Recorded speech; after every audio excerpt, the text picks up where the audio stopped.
Hello, my name is David Martinez. I am a project coordinator here at our healthcare organization.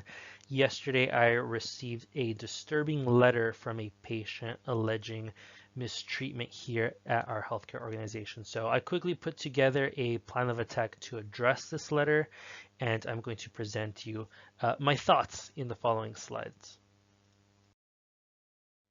So I won't go through all the details of what the letter alleges, but the couple of important points is that the patient states that there was ineffective communication of their treatment plan. There was also at one point some patient abandonment, and our doctor here, Dr. Graham, could potentially have been impaired while he was working as a physician. So if all of this is true, this is some pretty serious grounds for a malpractice lawsuit. So we really have to be on our toes and respond to this effectively and immediately.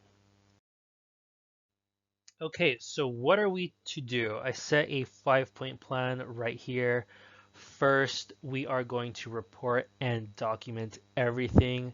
Shortly, I will detail exactly who will be reporting in a second, but it is important to know that timeliness is paramount to all of this. Second, we are going to prevent the situation from blowing up any further by implementing a joint plan of action together with the patient to try to control the situation and mollify the patient. While all of this is happening and we're trying to address the complaint, our legal team is going to be assessing the validity of the alleged breach of duty and try to control any fallout that comes from that. Again, this is an alleged breach of contract potentially, so our legal team really has to go in and assess what is going on. Point 4, we also need to assess the liability and really see who is in the line of fire of this letter. The patient did threaten to potentially contact a lawyer, so in the possibility that we go to court over this, we have to really assess what the damages can be. Regardless of whether what was alleged is true or not, human resources and patient experience will have to work together on an intervention to assess how this complaint came to be in the first place. So again, all 5 points are very important and we'll be working closely together throughout the whole process. So let's dive in a little bit deeper and go over the details of each point. Okay, so who is going to be doing the reporting and documenting? Without getting into the granular details of the letter, whenever there is a patient complaint of this magnitude where there is alleged negligence or malpractice, we need to first bring in the director of patient experience to get all the details of the patient complaint, and patient experience is going to be relaying this information to other departments in our healthcare organization. Second, if this patient is alleging, again, malpractice, the legal team has to go in and assess to see if there really is a breach of duty to our patient. If there is, then preparation for legal action is paramount. On our third point, if again the patient is alleging medical malpractice, the medical staff needs to know. They need to know the situation that led to this incident, as well as controlling all the different parts of the clinical team. Furthermore, damages can be potentially prevented if the situation is addressed on time. Fourth, we're going to get human resources involved. They are going to also document and address a patient concern, but also plan improvement strategy and train staff and really assess where the breakdown happened in the organization. So after looking at the letter and doing a little bit of digging in the actions of Dr. Graham, it is pretty possible that the patient complaints are true. That being said, it is very possible that the patient does have a case for medical malpractice, but in order to prove medical malpractice, there also has to be damages that the patient incurred that were caused by Dr. Graham's negligence. So If we're somehow able to prevent damages from even happening, we can kind of cut the link between causation and damages and save ourselves a lot of headaches. So one of the first things that we should do is get our patient some treatment in a timely manner. The patient was complaining of pain and other ailments that they really need to get addressed. So if we're able to find a provider, deliver treatments, we can potentially prevent damages. And again, this could save us a lot of issues in the future. Okay, so now we're going to get into a little bit of the nitty gritty of the details that the patient alleges. Kind of a quick overview. Our legal team has gone in to assess the situation, and there are three potential breaches of duty. One, there is a potential breach in the patient-provider contract of ineffective communication. There's also potentially abandonment as well as impairment. So uh, on point one, Dr. Graham does have the responsibility to clearly communicate the treatment plan to the patient. The patient alleges that the treatment was never clearly communicated. No matter what the situation is, it is the provider's duty to provide treatment information in a manner that the patient can understand. So, not knowing the language is not appropriate defense for a provider, and they really have to make sure that information gets relayed. Again, the patient alleges that this never really happened. Second, it seems like our doctor went out on holiday over the weekend and he didn't inform clinical staff or his patient. If this is true, this is clear abandonment. The medical issues that the patient was looking to get treatment for are time sensitive. She was complaining of pains in different parts of her body, and the provider does have the duty to address this in a timely manner and also communicate this at the very least to the clinical team. So you can't just up and go.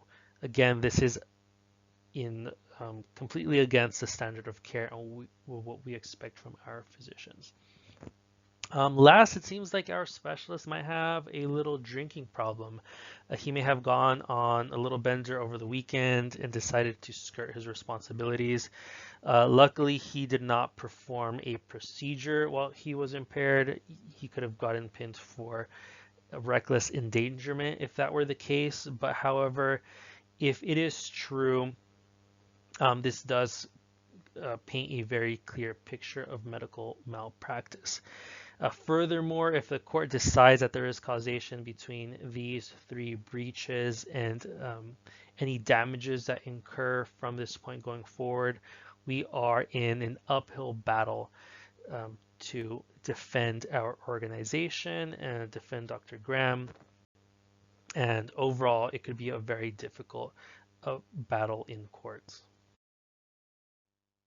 Now, the sad part is that we, and by we, I mean our health organization, can be found liable for Dr. Graham's transgressions.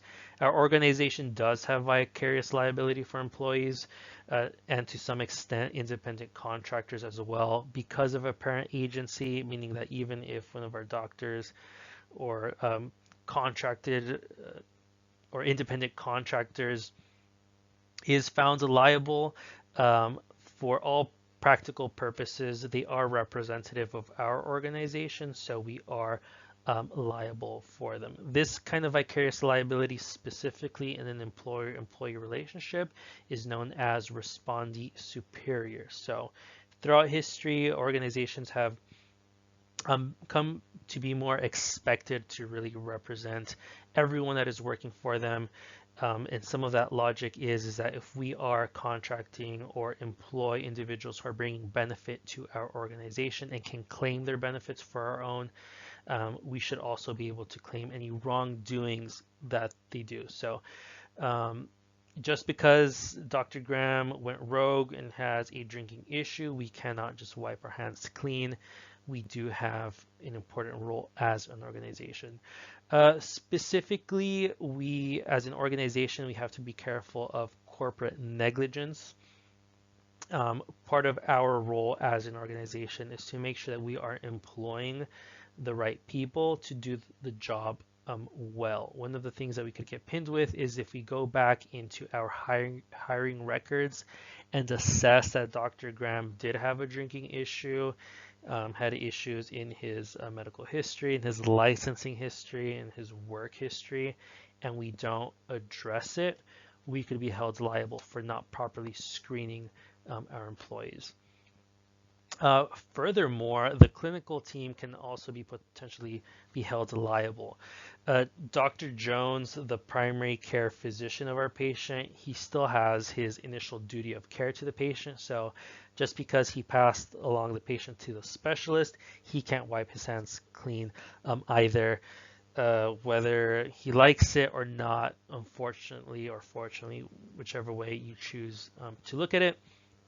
At the very least, we would expect a primary care physician to be following up with their patient and getting that information from the specialist.